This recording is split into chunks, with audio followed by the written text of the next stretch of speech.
यहाँ ठोकिदिएर सो यो चाहिँ पुरै भाँचिसकेको छ नयाँ हाल्नुपर्ने हुन्छ होइन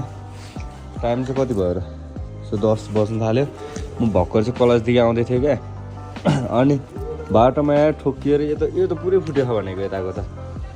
यो पुरै फुटेछ यार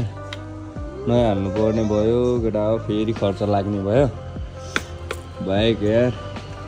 कहाँ भाग्यो ठोकेर मान्छेले के गर्नु यताको त पुरै भाँचिएछ क्या यो त्यो वाइल्ड महँगो पर्छ होइन यसको सामान चाहिँ नि हो आज चाहिँ बनाउनु पर्ने हुन्छ हल्का केही भयो भने चाहिँ बनाइहाल्नुपर्छ क्या